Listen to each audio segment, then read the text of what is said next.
This podcast is brought to you by ProLongevity, the award-winning 8-week program that can transform the lives of people with prediabetes, type 2 diabetes, and many other lifestyle-related illnesses. Founded by Graham Phillips, the pharmacist who gave up drugs. Welcome, Graham Phillips, back to the Fabulously Keto podcast. It's fabulous to have you back with us again. And it's fabulous to be with you, my dear. It kind of, I don't know, when was our first podcast? It seemed like another lifetime ago. 2021, I believe. And it's only gone from strength to strength since. So it's lovely to be back amongst you, so to speak. Yeah, so I think it was, the first one was episode 19 and the second one was episode 29 or something like that. So I think they were both in 2021. Amazing. And how time has flown. We have rebroadcast your episode. I think it was quite recently, wasn't it, that I mentioned to you? Yeah, one you redid, yeah. Yeah. Fabulous. So the reason, well, you said, can I come back on? And I said, of course. And what we're going to talk about. And I said, I'd really love to talk about the Ozempic, Mounjaro, Wegovy type drugs, because being a pharmacist, I'm sure you know all about them. But let's start with, where in the world are you? I'm talking to you from sunny Welling Village, just outside Welling Garden City in North Hertfordshire. And actually, it is literally sunny in England today. So we do occasionally get a breakthrough of sunshine. Yeah. Yeah. I don't know. It's not bad. Did you have really bad winds this morning? Yeah, it's cleared now. Cleared up. Yeah. Great. So where should we start? I mean, where should we start in terms of if we're going to explore these drugs? Because they have, a lot of people are taking them, they're using them as a weight loss mechanism. I contacted you several weeks ago because someone I knew was taking Mounjaro, and I was concerned because we see a lot of concerns. So what I would like to do, and I've also interviewed Dr. Kevin Gendro, who's using it in part of his obesity clinic practice. So I thought it'd just be good to just deep dive, and are they as bad as we think they are? Are they as good as people think they are? So there's lots of avenues to explore, and I just thought that would be a good place to go. Yeah, I mean, I would take the helicopter view and start at we know they're hormones. Let's start at what's a hormone. And we know that they're peptide hormones. What's a peptide hormone? So I would suggest we go right back to basics, take the helicopter view, and then drill into some of the detail. And also, I'm quite keen to sort of talk about the swings and the roundabouts, the dosing, and also natural alternatives. So I don't think it's either or, it's both and for appropriate people. Yeah. So Dr. Kevin Gendro was saying how he uses it quite often with patients who are struggling, but they're still making the lifestyle changes as well. So it's a combination of the two, and hopefully getting weaned off of the drugs at some point. So take away, what is a hormone and a peptide hormone? Yeah, so hormones are sort of chemical messengers. So you've got to switch body activity on and off, right? And so various different glands. The one we always talk about is insulin, right? We all know a lot about insulin, but the principle is not different. And insulin is also a peptide. So there are lots of commonalities. So we know that insulin is secreted from the pancreas in the beta cells, and then it has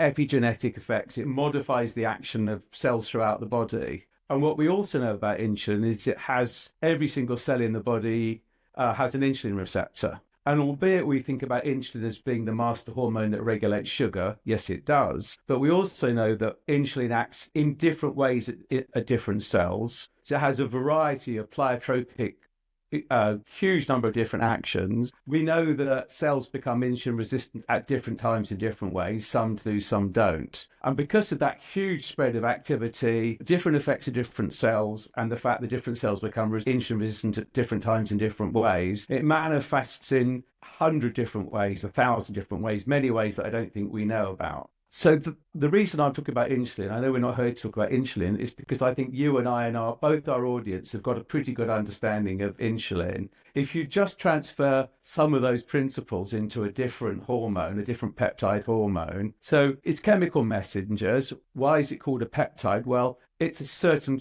length of amino acids. So a protein is, I think, typically 45 amino acids or longer. A peptide is a shorter branch of amino acids. So it's a peptide hormone like insulin is, and it has multiple effects across multiple cell systems, which explains both the benefits of the drug and the side effects of the drugs. And there are people, so the next thing is they're called incretins. Okay. Why are they called incretins? Because they increase the action of insulin. Yes. So that was one of the things I wanted to ask you, because I was going to say, do they stimulate insulin? And so I'm guessing the answer is yes. It's both yes and no. It's complicated, the answer to that. I'll explain. And then, so my question is, and it doesn't matter if we answer it now or later, was how is it that they're prescribed, these drugs are prescribed for people with type 2 diabetes if they are stimulating the release of insulin when our goal is to reduce insulin? Brilliant question. Let's come back to that. So the incretin effect is this. If you just inject the glucose directly into the bloodstream, you get a much lower insulin response than if you actually ingest the glucose. So it's increasing the effect of the insulin. And there's a whole discussion about whether the incretins, people typically talk about the incretins as GIP and GLP, right? There's a whole debate about where the incretins actually begin and end, because there's a load of other related hormones. It's everything in science, metabolism is always infinitely more complex than you ever think. Yep. And when you think you've understood it, once you deep dive into it, you realize you haven't understood anything. Right? Yeah. The more I know, the less I know. That's like how amazing our bodies are. It is. So the body is full of servo mechanisms. So you've always got one thing and an opposite thing. So I talk about it like driving, right? If you plant your foot on the accelerator and don't think very hard, you end up in the nearest tree. If you plant your foot on the brake, not much is happening. And the art of progressing through a busy town safely while you're driving is getting the relationship between the accelerator and the brake in the right relationship. Yes. We're going to come back to insulin now, sorry, because insulin, whatever insulin does, glucagon does the reverse, right? So insulin reduces blood glucose and puts you in fat storage mode.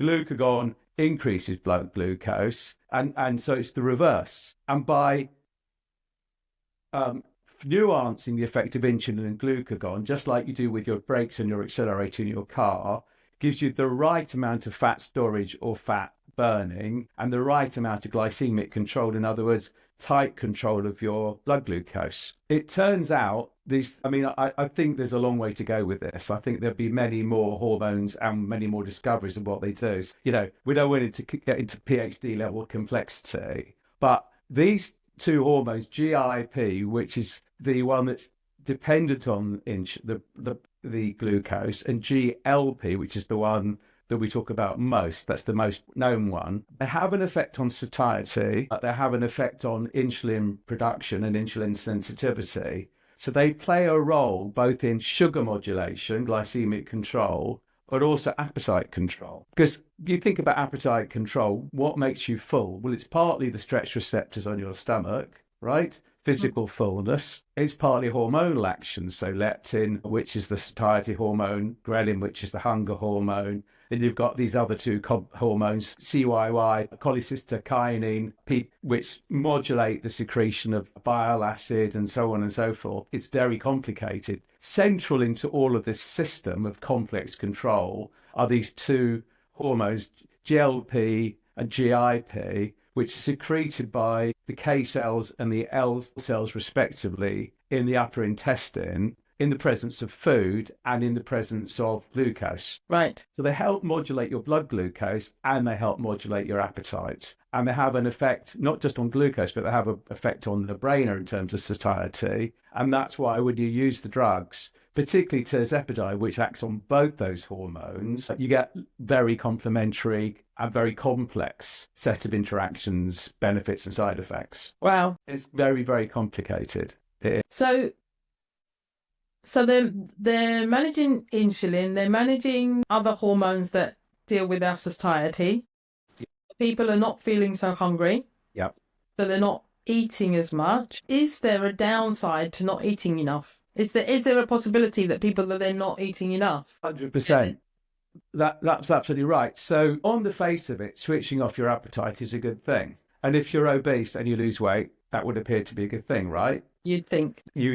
I would say take a look at Elon Musk's face and it tells you everything you need to know, because he's a classic Wegovy face. because he's actually metabolized the fat and the muscle in his face. And here's why. The art of healthy weight loss is losing the maximum amount of the stored fat and the minimum amount of muscle and bone. And the problem with excessive rapid weight loss, particularly if you've got a poor quality diet, is that you start to catabolize the good bits of your body. You start catabolizing your own bone and your own muscle. Yeah. And muscle being the most easiest to digest. Possibly, yeah.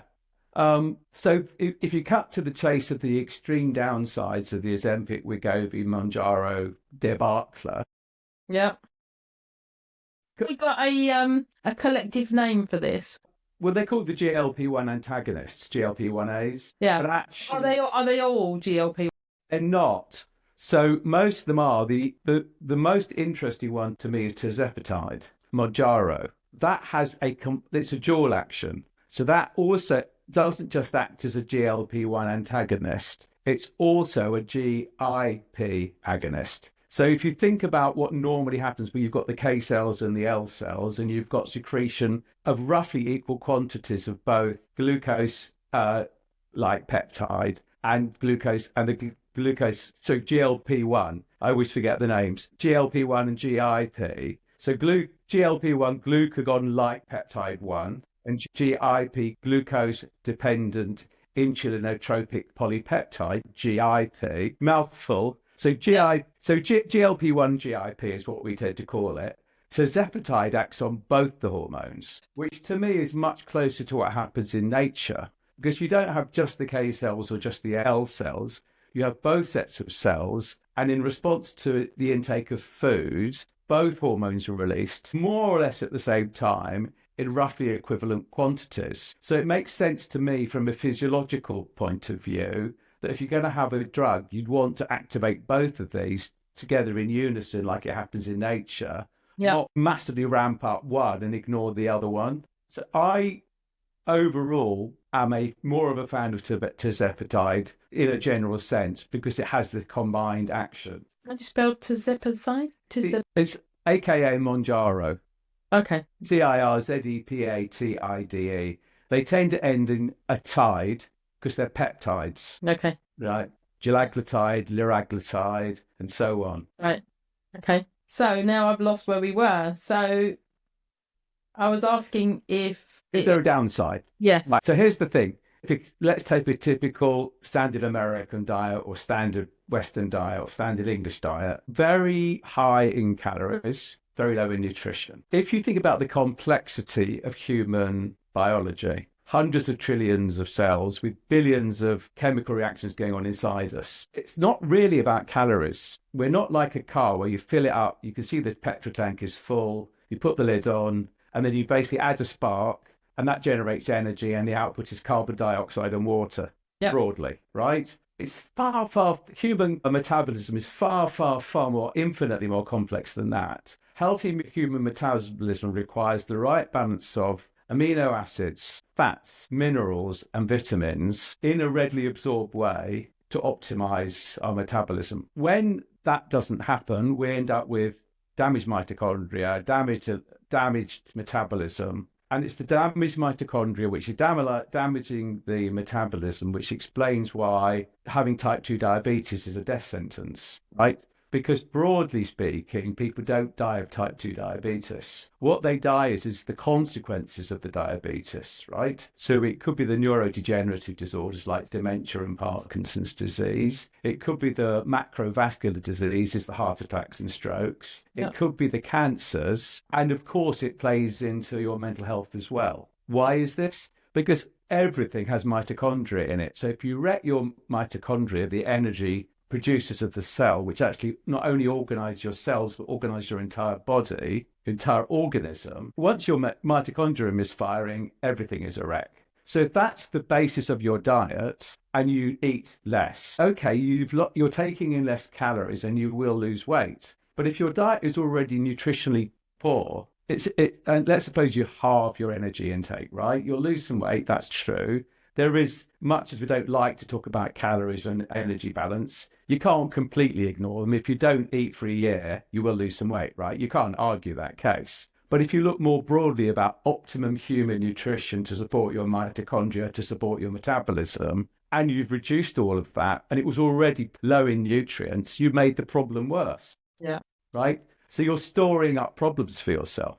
That's number one problem. So you've gone for a nutrient poor diet to an even more nutrient poor diet because you're eating less. That's number one problem. Number two problem is the weight loss is quite impressive with these drugs, but because of the fact that you're losing weight too rapidly and you're not properly satisfying your nutrient requirements, you lose too much of the weight as muscle and bone. 2 years later, you stop the drug and you've lost an impressive amount of weight. The evidence is that the majority of that weight will come back on. You're probably, let's suppose you've lost 20 kilos at the end of year 2. By the end of year 4, having stopped the drug, you've regained 15 of the kilos, right? So you could say, well, it's brilliant. I'm still 5 kilos lighter than I was 4 years ago. But now I was putting on weight. So I might have been 10 kilos heavier by now, and I'm 5 kilos lighter. So I'm actually 15 kilos better off.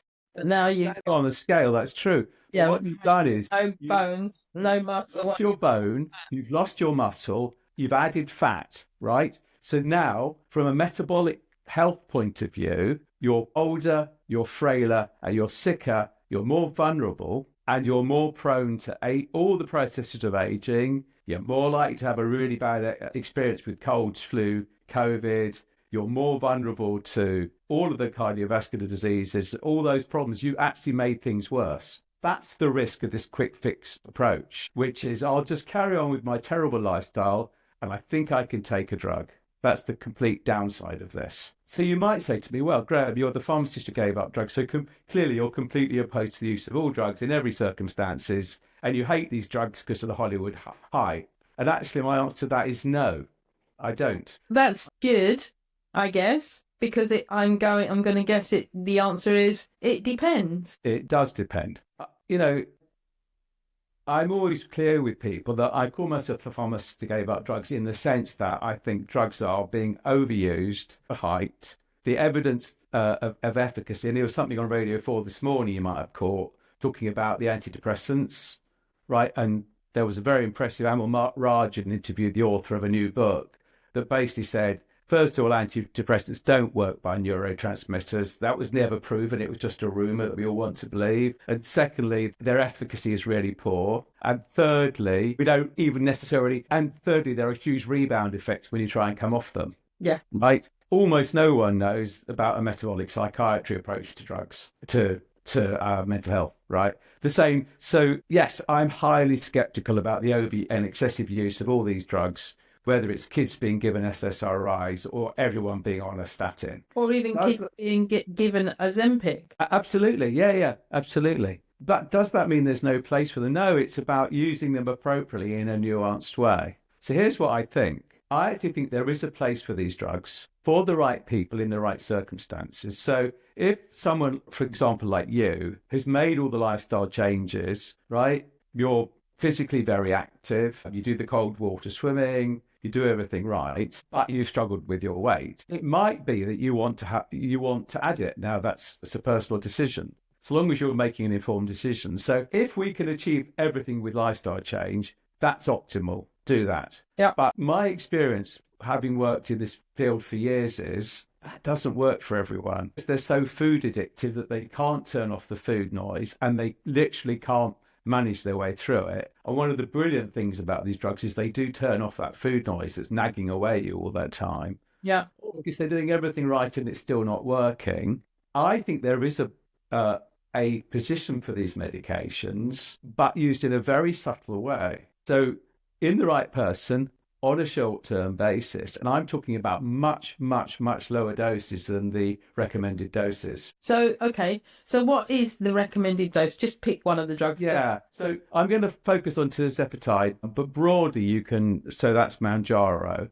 Broadly because I think it's the most interesting one for the reason I've explained, but broadly this will equally apply to Ozempic and Wegovy. The starting dose is 2.5 milligram. And the idea is that each 2 weeks, you increase the dose and increase the dose and increase the dose, and the maximum dose is 15 milligram. Now, these drugs have been engineered, although they mimic their natural hormones, so they are mimetics of GLP-1 and GIP. they have very long period of activity. And that's an advantage because you couldn't use the natural hormones. You'd be destroyed in the stomach if you tried to take them in an oral encapsulation. And if you just made the natural hormone and injected it, it wouldn't last long enough to do much. They found a way to manipulate the molecules so they're long acting. And they have a half-life, in other words, of about 5 days. So they hang around in your body. It takes about 5 days to reduce the amount in your body to 50%.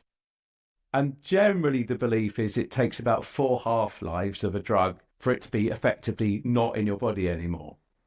So that's 5, 10, 20 days. Yeah. Right? By the time it's all gone, it's all washed out. So it's a big advantage having the long acting, but it means that you're building up and building up and building up and building up, and you're escalating the dose. Yeah. Now, here's another principle. Let's assume that we all agree with this adage that an apple a day keeps the doctor away. Like you and I probably wouldn't agree with that, but let's just sort of take it as a read, right? Would we therefore... It's probably better an apple than a bag of crisps, though. Well, it probably is, but actually, the biggest glucose spike I've had in the last many years is a green apple. So, go figure. Anyway, let's just accept it at face value without getting into the weeds about it. Yeah. Would you therefore eat 10 apples? Would 10 apples be better than one? Well, no one would do that. But there's a naive belief about drugs is that as you double the dose, you double the effectiveness. Actually, almost every drug has a non-linear relationship. By doubling the dose, you get a 10% increase, perhaps, in the effects. But you might multiply the side effects by 90%. Yeah. So as you're ramping up the dose, you're getting tiny bumps in efficacy, but massive increases in side effects. I believe the answer to these drugs, where you are choosing to use them, is to use much lower doses, see what the benefit is. So there are people so the starting dose is 2.5 milligram. There are many people just using 1.25 milligrams. So it's half of a starting dose. Yes. Half a starting dose. Yeah. Yeah. Right. So they're saying we'll get up to 10, 12, even 15 milligrams. And I'm saying a tenth of that dose might be all you need if you're doing everything else right in terms of lifestyle change. Yeah. Yes. If you just keep going with the drugs and you keep on with your terrible lifestyle, you end up at these heroic doses. Now you're going to get all the side effects and some of the benefits, and you're going to end up with excessively rapid weight loss and the whole skinny fat thing. None of that ends well. This is the Hollywood hype that we don't want. Yeah. And it brings the whole thing into disrepute. But I do think there is a place for using it in the right person in a very tailored way and allowing it to wash out from your body, allowing your receptors to recover. But your receptors are not like receptors have a natural protection mechanism, right? It's just the same circumstance in which I remember as a student moving to a really noisy house in a noisy road. And for the first 2 nights, I couldn't sleep. By the end of a week, I wasn't even hearing the noise anymore. I'd forgotten about it, right? Yep. And that natural resistance is a protection mechanism for overload through all your body's systems. That's why you end up with insulin resistance, because you keep ramping up the insulin and the cells say, you know what, I'm not listening anymore. We'll just add some more insulin. We'll keep adding insulin until you're forced to respond. And you're getting more and more side effects and less benefits. I think exactly the same principle applies to everything. So if you tailor it to the individual, you do all the lifestyle related things, and you use the drug sparingly and short term, there I think it has an incremental incretin benefit. So, I mean, you said the starting dose is 2.5 milligrams, and you're suggesting that people would start with 1.5 milligrams. Would they still build up, or you think just keep it at 1.5 milligrams going forward, or do you take it for a bit and then stop? How are you using this? All of the above. Okay, depending on if you get the benefits, and look, you won't get as profound a weight loss, and the higher doses will give you the profound effects, but they'll give you the profound side effects, right? I think it's and the negative body effects that. I think it's about finding the sweet spot, and I think that's very individual. Yeah. So people who are doing this microdosing strategy, they start people on a very low dose. Either they start on the starting dose, the 2.5 milligrams, and never increase it. Or for some people, even half of that is sufficient. Right. And if somebody I mean, you used an example of me just before. If somebody like me who has been living this lifestyle, let's say 90% of the time or 85% of the time for the last 8 years, mostly got it all dialed in, but still has some weight to lose and some fat to lose, would that person have to stay on that a long term, or do you see it as a short term option just to get things moving? How does that work? In principle, I would say just take one dose for 1 week and let's see where you end up, right? What would And what would you expect to happen? I would expect that even a low dose will make you feel more satiated, and that kind of food noise that goes on in the background. You know, I mean, we've all got it, haven't we? That inner voice where the food's nagging away at you, eat me, eat me, eat me. Yeah, I don't have that unless somebody like my mum puts chocolate raisins in front of me or something like that. And then I struggle. But for example, yesterday I was at a funeral and there was all this food out and it just didn't appeal. There was ultra processed pizza, sausage rolls, chips, burgers, sandwiches. That did not call to me in the slightest. It doesn't me, but I'm not particularly food addicted. But if you're properly food addicted, right? If you're an alcoholic and they took you into a pub, how hard would it be to not drink? Okay, so then if you're an ex-smoker who'd smoked 40, 50 a day for years and then quit, and then they took you into a smoking environment and offered you a fag, how hard would it be, right?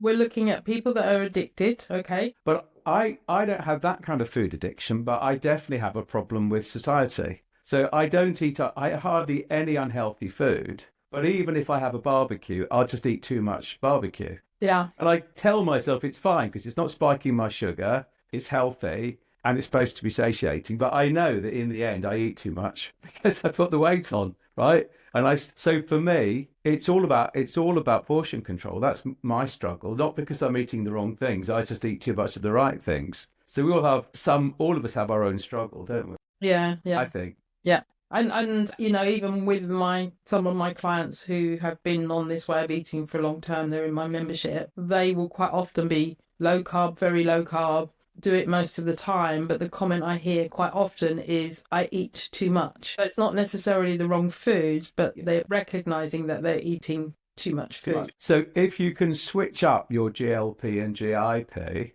that could correct for that, right? Now, by no means am I saying the only way to do that is with the medication. I would always start with all the different aspects of all the lifestyle aspects that we can throw at it. So there are all sorts of natural ways to increase the natural secretion of incretins. A, start there, and B, carry on with those. Only if those things don't work would you add in a small amount of the medication. And it might be you only need a small amount of the additional medication to make the difference.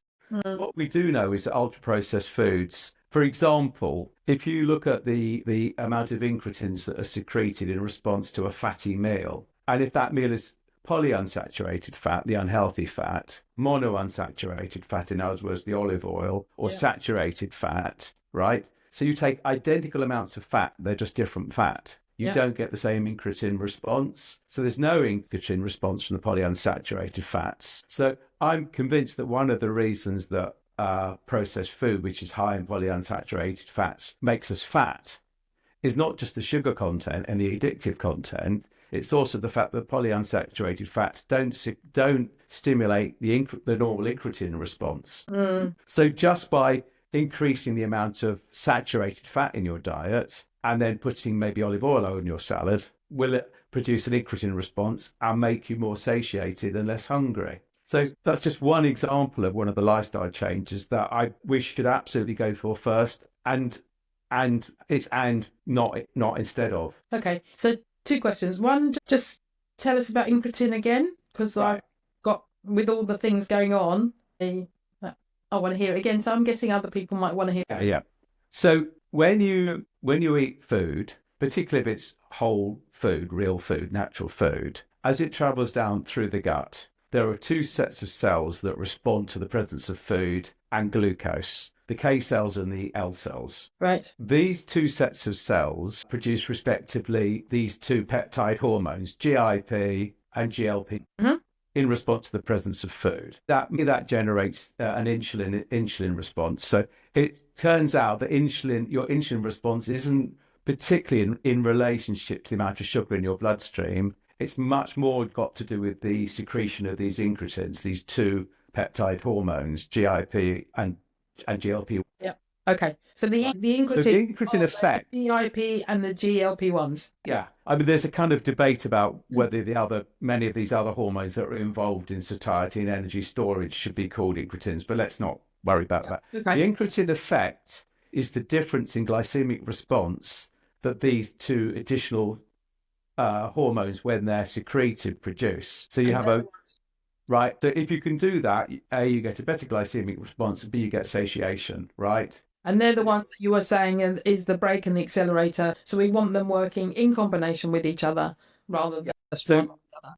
Remember, if you think about type 1 diabetes, insulin's not working, but glucagon is. So you've got the accelerator, but not the brake. What the incretins do is they attenuate the glucagon response. So now your accelerator is under better control, right? That's why they're so useful they're actually experimenting with them in type 1 diabetes, but that's why they weren't used as appetite suppressants originally. When they were first introduced, it was for glycemic control in type 2 diabetes, right? If you're insulin resistant, normally insulin dominates glucagon. So your suppression of blood glucose by insulin dominates over the increase in blood glucose from glucagon. If you can suppress the glucagon response, you can rebalance that relationship. It's like you've got your brakes are failing, but your accelerator's working fine, right? Yeah, and the tree's in front of you. If you can improve,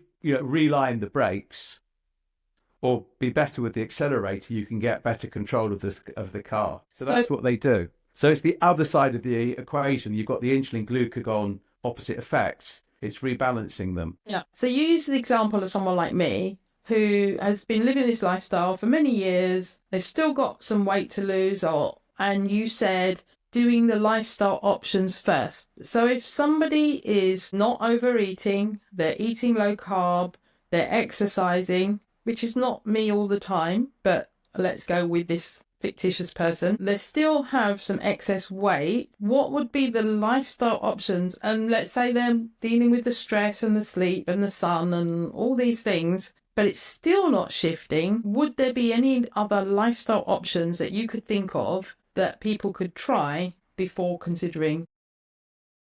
Well, let's go through the lifestyle options and just make sure we've ticked all the boxes then, right? The first thing is, if you're going to have is to have high fiber foods. So they've done really quite impressive studies where they've got rats and mice and give them identical portions of identical food.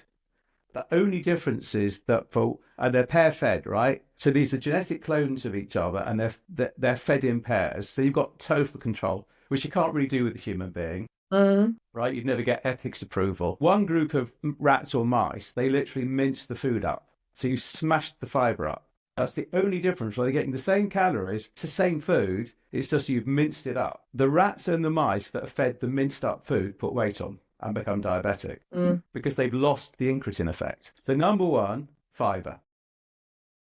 Yeah. Number two is protein. When I'm just going to stop you there, fiber. Yeah. Are we talking fiber in fruits and vegetables, or mainly vegetables? Or are you, years ago you spoke to me about potato starch. Would you consider that a fiber? Yeah, it is. So what you want to do is you want to feed your microbiome and you want to stimulate your incretin production without taking in a ton of sugar, right? And one of the problems is of ultra-processed food is the fibers smashed to pieces. So you don't get the incretin effect. You get massively rapid absorption of the sugar, huge sugar spike. So much as we're quite cynical about this kind of eat real whole grain, healthy whole grains, it's not without any basis at all. If you eat the ancient grains and you focus more on the fiber, or you can increase the amount of insoluble fiber, this is an old trick, right? if you're going to have rice or bread or potatoes and you put them in individual part cook them, put them in the freezer and reheat them, it restructures the starch, so you get more insoluble fiber. Yeah. So now you're supporting your microbiome, you're going to get more of the incretin effect without the glycemic effect. Right. Okay. So I mean, for someone with type 2 diabetes, you won't tolerate that. But if you've basically got a healthy metabolism, there's literally no reason why you can't take in a certain amount of carby things, so long as it's not excessive carbs. It doesn't have to be zero carbs. I think we have to be careful about saying that no one should ever eat carbs in any circumstances. I don't agree with that. I think it's very individual. Yes. If you can eat carbs that are healthy and don't give you a sugar spike, but do stimulate your natural incretin response, where's the problem? Yeah. But a layperson wouldn't necessarily know that the incretin response is happening. Yeah, but you would know that you could wear a CGM. And, anyone could get hold of a CGM now and try it for a couple of weeks and just try different things. Right. So the incretin response would come if your blood sugar is staying stable. Yeah. Right. So that's number one. Yeah. High fiber. The next is protein rich. Particularly if you're trying to lose weight without losing bone and muscle. It's so important to focus on protein. Right. So protein-rich foods, and it could be protein-rich dairy. One of my favourite things is cottage cheese. Full fat or low fat? Full fat. Okay. Yeah. Hard to get. There's a British farm, I think they're called Longley Farms. Okay. You can get it in, the only places I found it is in Morrison's. Okay. Yeah. But if you just want something quick and easy for breakfast, that and a boiled egg, job done. Okay. The next one is healthy fat, so we've covered that, so the saturated fats. The next is fermented foods, which I think forgotten about. So pick your fermented food of choice. My favourite fermented food is kefir. Yes. But if you don't get on with dairy, there are lots of other fermented foods. They also have an incretin effect. But you can also get water kefir. Yeah, or coconut kefir. Yeah. Do you make your own or do you buy it? We have the grains, and then what we would do is we will often go to the Polish shop and buy a litre for 79 pence, right? Whereas you go into Waitrose and it's like £2.50 for something that size. And then we pop a little bit of that in and we make each batch from the last batch. Yes. So we've always got some on the go. So fermented foods. And then the other ones are sort of foods with polyphenols in them, which might be the dark berries or it might be coffee. Okay. So that's the next area that you could focus on. The one after that is exercise. So exercise has an incretin effect. So it's quite well known that if you have intense exercise, your hunger goes away. It might come back later on, but I always find that if I exercise, when I do park run, I always do it. I'm always hungry before park run. And after I finish park run, I'm not hungry for a couple of hours. And I think that's partly an incretin effect. Good sleep. Much neglected, good sleep. And this is always my bone of contention, is doing your best and having a good sleep hygiene and still not sleeping well. And that's always pull your hair out moment where... Yeah, that's a whole other discussion. If we're going to do a deep dive on sleep, that's not for today. And then the other thing that I've become absolutely fascinated with is this thing called photobiomodulation, which to you and me is red light. So benefits of near infrared and sauna. Of course, those things don't just have an incretin effect; they have a whole of metabolism effect. So you get that, like it's buy one get 20. I haven't bought one yet. Yeah, but we're in the process of it. But I mean, what I say to all my clients, if you're a member of a gym, if the gym's got a sauna of whichever one it's got, go and sit in the sauna. And what Karen and I do at the end of the day, if we can't be, unless I exercise in the first half of the day, I never get round to it. Yeah. But if we've been out and it's not too late, we'll stop off at the David Lloyd that we're a member of and just go and sit in the sauna for 20 minutes. Nice. Right? So it's quite relaxing at the end of the day. You sleep better and you probably get 60 or 70% of the benefits of exercise just sitting in a sauna. Now, if you're disabled, full of aches and pains, or let's suppose you've got cognitive decline, you're not going to be doing park run anytime soon, right? You're not going to be lifting weights. But tell me who couldn't sit in the sauna for 20 minutes and get so much benefit? Yeah. So all those things, and then you could probably talk about adding supplements, dietary supplements as well. But I mean, let's start with those things. Now, if you're doing all those things, it's not working, maybe a low dose of incretin mimetic, then it'd be worth trying. Yeah. just to give you additional synergistic benefits. Excellent. So when we see in the news, this lady, I don't watch the news and I don't listen to the news, but even so, I get to hear about things on social media and stuff. This lady died of taking these drugs. Is that true? Is it real? So when something is being used at the scale that this is being used, and it's being used in the irresponsible way that it's being used, we're on a hiding to nothing, right? So the concerns are, we've talked about some of it. We've talked about the weight loss and tissue composition, the change of body, the fact that you end up skinny fat, right? We've discussed that one. The next concern is GI issues. So again, high doses, your stomach stops working and you end up with a stasis, right? So your stomach stops emptying, you end up with a bowel blockage. Yes. Right? Now, I suspect, again, that's probably people combining an excess high dose with a terrible lifestyle in which they're not having fibre, not eating healthy food. So that's a genuine concern. Gallbladder problems, again, if you're eating the right diet, you probably won't need the high dose of the drugs and you probably won't get the gallbladder problems, right? So we're exacerbating all these problems by rolling these things out in an irresponsible way without lifestyle change and without attenuating the dose, without thinking about it, because you're just following the manufacturer's instructions. Increase. Oh dear, I'm not very well. Well, that was always going to happen, right? Yeah. So the person at the beginning that I said was taking Mounjaro has actually stopped now because of gut issues. Yeah. So the question is, were they doing all the other things that we've already discussed? Of course not. And what dose were they taking? I have no idea. With what frequency?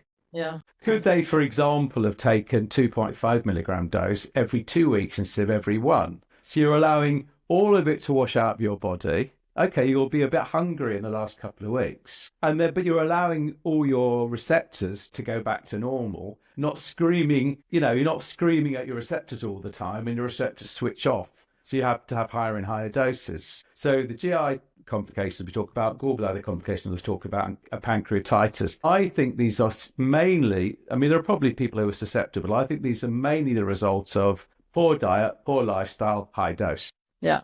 Yeah. So you're abusing it rather than... Yeah. There's some evidence of thyroid cancer in animal studies, but I don't think there's a single study in humans that shows that's been the case. So I think that's probably a non-issue.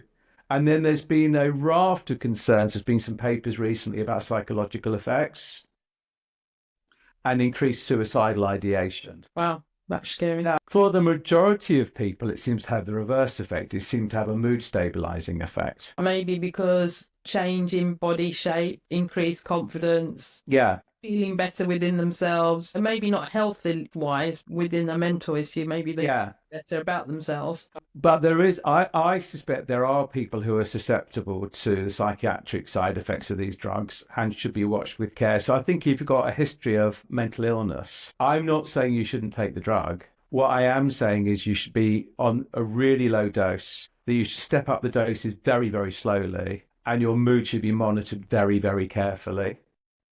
Yeah. Right. So there are definitely cases of increased suicidal, sort of this loss of pleasure, this anhedonic effect. So there's a theory that goes like most of your pleasure comes from the food. When you take the food away, life's just miserable. And if you're feeling pretty shit anyway, it's that. But there are also some evidence to show that it does have some deeper psychological effects. And I don't think it's fully understood. So I'm sure that there are tiny numbers of people who probably have an increased suicidal risk, more suicidal, more negative thoughts, more suicidal ideation with these drugs. But again, I suspect these are small numbers of people. And you've got to think about the scale at which the drugs are being used relative to the relatively small number of case reports. I'm not discounting it. And any human life lost is a tragedy, so let's not minimize it.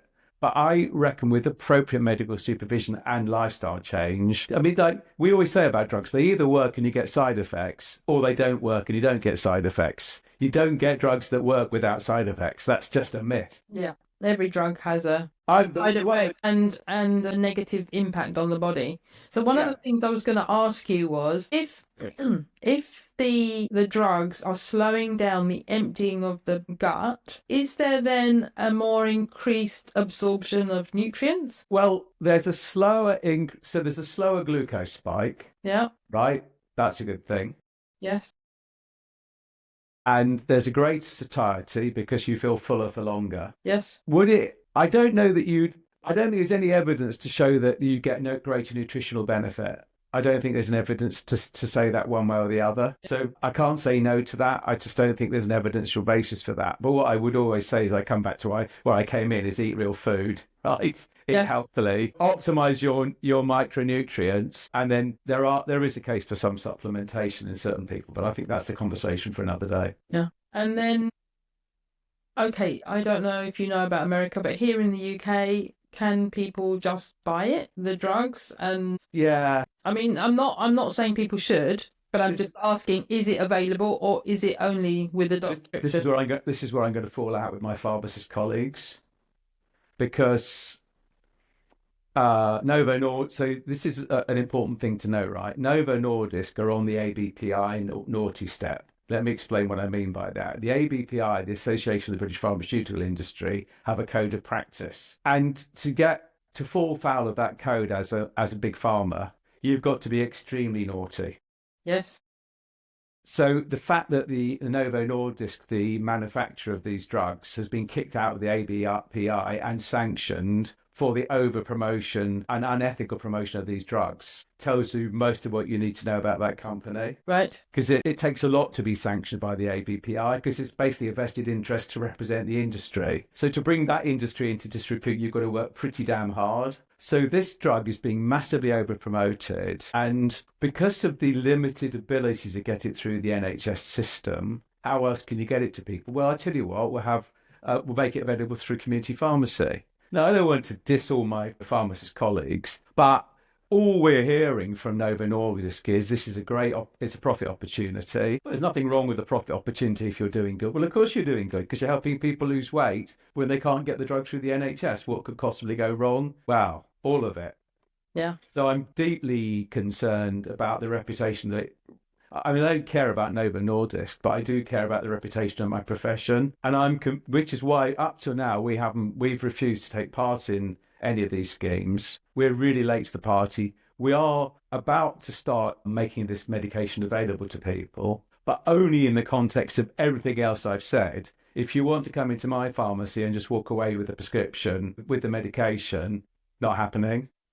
Yeah. If you want to come into me, have the conversation we've just had, try all those things and have it as a very careful increment, then it's a conversation to be had. Here, what will save you a fortune, because these drugs are very expensive. But if you only need to use a tenth of the dose and you only use it short term, that's much better value. Yeah. So that's where I want the position to be. If I'm honest, it's been, I know Boots in particular have been sanctioned for overusing the drugs, and it's easy to pick on Boots because they're huge. I have a real concern about the ethics behind some of this. And also, let's face it, some of these doctors, there are both primary care physicians and secondary care physicians jumping on the bandwagon saying, I'm now Dr. Wegovy, come and see me, and you walk out with a prescription and a dose. Yeah. That's no less ethical, is it? I mean, it's both professions.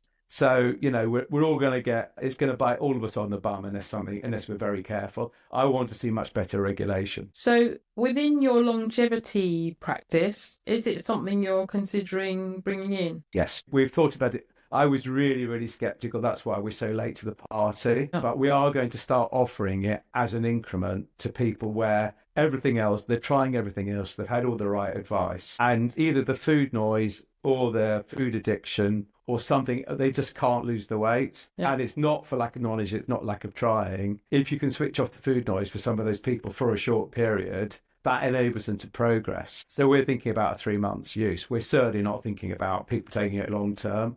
I mean, there are cases for people taking it long term, but I think they need to be under expert supervision. Yeah. Okay. And then the other thing was, because you said, just now you were saying a short term, but probably taking it. How often are you supposed to take it? Is it a once a week thing, an everyday thing? Yeah. It's so So the original versions were daily, and then the newer versions. So the ones that are the most well-known ones, the Wegovy, Ozempic, and Tirzepatide, which are dominating now, are weekly. Right. So you were saying, like, do it weekly for 3 months and then stop. But then earlier in the conversation, you said take a dose, wait 2 weeks, and then take a dose and then wait 2 weeks. What's the difference in doing it every week to doing it every other week? It's about tailoring it. That's why I think microdosing isn't just about the dose, it's about the timing. Right. Right. So if you, let's suppose you take the starting dose of 2.5 milligrams, your first dose. According to the manufacturer, a week later, you should take another dose. I'm saying at the start, let's see what happens with that one dose in terms of what you're looking to achieve here, right? Because is it weight loss? Is it food cravings? What is it you want to achieve? Is it better glycemic control, right? So it's very tailored to the individual. Why don't we take that one dose and wait 2 weeks? And let's tell the story of those 2 weeks. Because actually, it might be that for you could take one dose every 2 weeks, halves the cost of the drug, Yes. like using half as much, reduces the side effects potentially to almost zero, and gives you, let's say, 60% of the benefits. If it's obvious that actually week 1 works really well, week 2 you're starving, hungry, and it's impossible, maybe what we need to do is for you take it every week.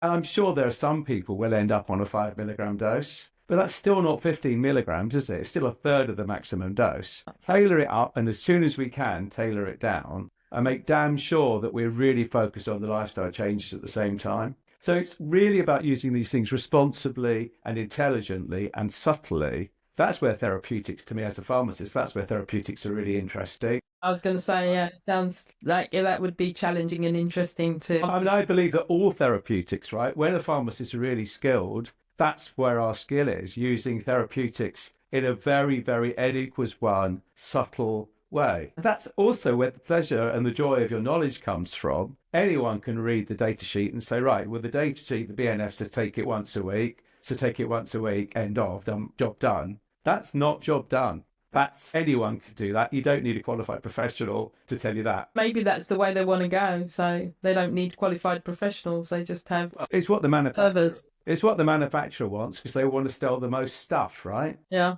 Then my other question was, and I think you answered it in a indirect way, is if you're taking this drug on a long-term basis, are you then inhibiting your own endogenous production of these incretins? I don't think anyone has answered that question. My suspicion would be, yes, you are, because the way natural feedback works is if, like, for example, if you inject insulin, your body will produce less. I suspect the answer is there is no one answer. I think if you're doing all the other things that I talked about earlier on in terms of stimulating your natural incretins and you're keeping your dose low, all you're doing is topping it up a little bit. Yeah. I suspect, but I can't prove this, and I don't know if there's a scientific paper that shows it.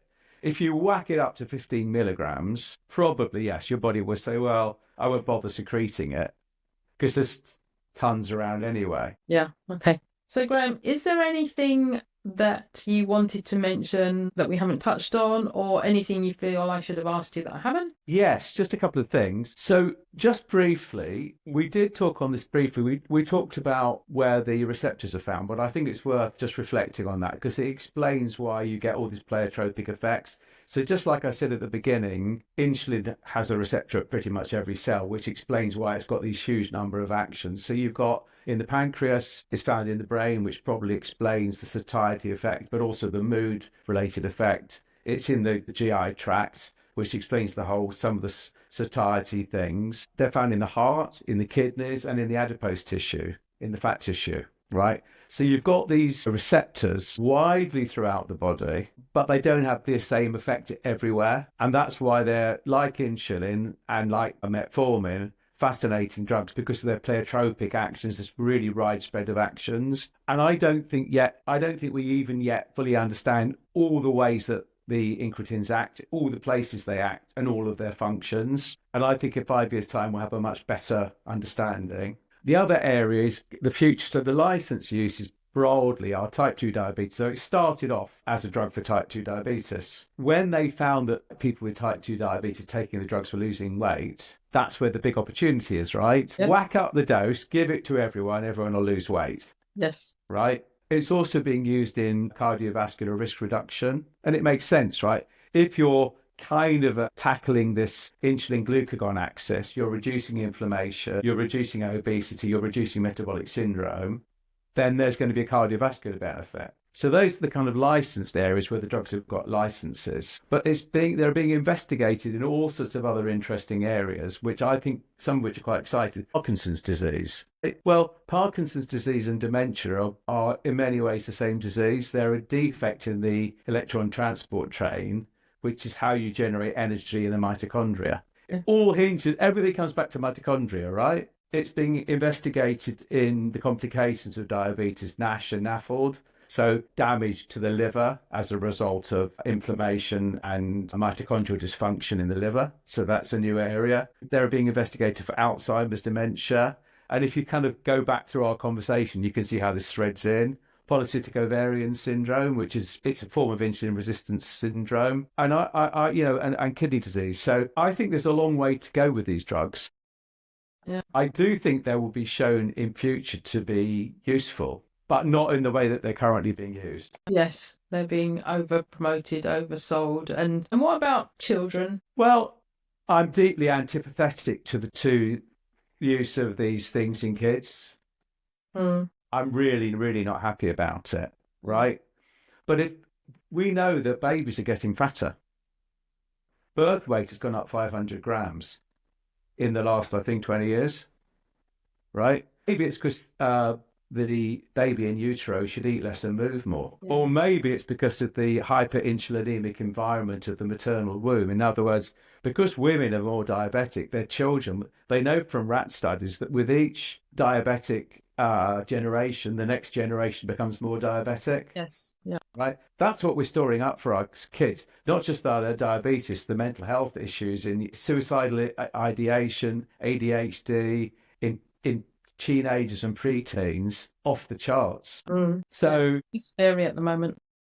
Do I think the answer to this is to give everyone Ozempic, Wegovy and Mounjaro? Hell no. Do I think there's a case for it in very specific circumstances? Perhaps under very specialist care. But it comes back to the foundations, doesn't it? Eat a real food diet, get the right amount of the right type of sleep and light. The problem just solves itself. Yeah.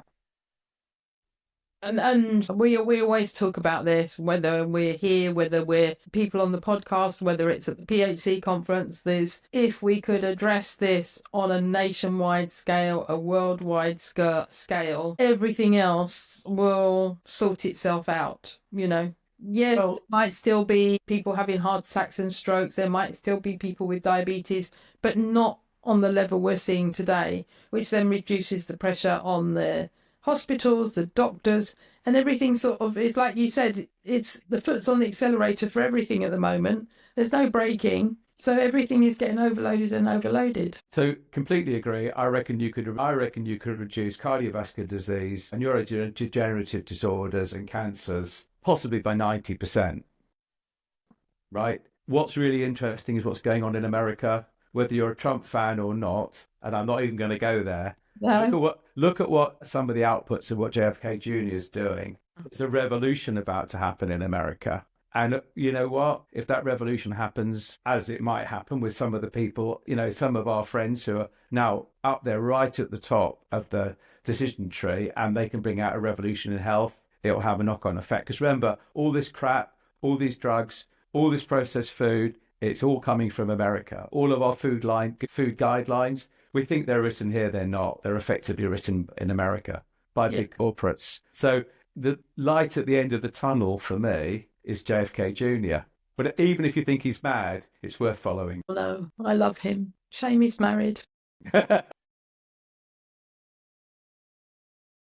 Yeah, so I was going to say, we, Australia, New Zealand, we've all followed America with guidelines, which are detrimental. Guidelines in health, guidelines in education, every aspect. Even, people are thinking NHS, it's all, you don't have to pay, but it's still being pushed into the private sector like America. All these things, we have followed America on. Bad things. Now, if America continues with this, it's early days, this happened this week. So this is what we're recording. We're recording on the 24th. This was Monday. Trump was inaugurated. If they continue in this vein and they really mean about making America healthy again, will the rest of the countries follow suit? I'm not so sure. I think they will. America, whatever we think, does lead all this stuff. If you look up your high street, it's all America. If you look at the drug companies, so many of them are American. Not all, Novo Nordisk, as it happens, isn't. But the American way dominates. Yeah, I just think, if they're restricted in America, we might get more pressure here from the drug companies and the food companies, and more buy-in from our politicians to keep it going. Yeah, it's going to take a while anyway. It's a risk, but actually I don't think it'll play out like that. I think America is so dominant. I mean, whether you like it or don't, it simply is, right? I'm not saying it's a good thing. It is. It's a thing, right? And I think if America starts to turn it around, remember, everything we've talked about here is 10 times worse in America. The food supply is 10 times worse. The cost of Mounjaro in America is literally 10 times what the NHS pays for it. 10 times. Literally 10 times the price. But that's one of the things they're saying is, why is America subsidizing the rest of the world on these drugs? They just want it a bit of balance so that they're paying the same as in Europe. Cost of insulin in America 10 times more than here. It's absolute madness. Whatever you can say about Mounjaro, there's no doubt the type 1 diabetics need insulin.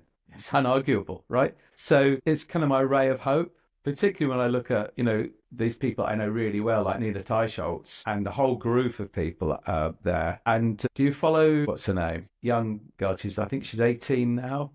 Grace Price. No, haven't heard of her. Follow Grace Price. She released a documentary on X or Twitter about cancer as a metabolic disease. And that 18-year-old knows more about cancer than most oncologists. Her knowledge is unbelievable. Oh, wow. I will look at it.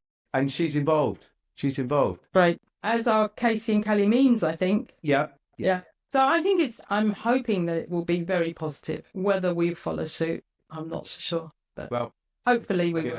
Yeah. So before we finish up, Graham, anything else that you wanted to add in? I think that's plenty, Jackie. It's a pleasure to be back amongst you, and nice chatting again. Tell people how they can find you, follow you, all those things, get your podcast. So it's all ProLongevity, ProLongevity, longevity with the word pro in front of it, .co.uk. And follow me on, do we call it X or Twitter? I still call it Twitter. I switch between the two. Yeah, at Graham S. Phillips, GrahamSphillips. Or just Google pharmacist that gave up drugs and you'll find me. Yeah. And we'll have it all in the yeah. So, brilliant. Thank you so much for your time. Pleasure. Good to see you again. If you enjoyed the podcast and want to find out more, join our Wellness and ProLongevity Facebook group. Don't forget to subscribe and follow so you never miss an episode, and maybe share to friends and family who might benefit. Finally, if you think you might need help with diabetes, heart disease, or any of the other diseases we discuss, then book a free consultation with Graham. There's absolutely no charge for this, and we would never put you under any pressure. What do you have to lose? Bye for now, and see you for the next episode.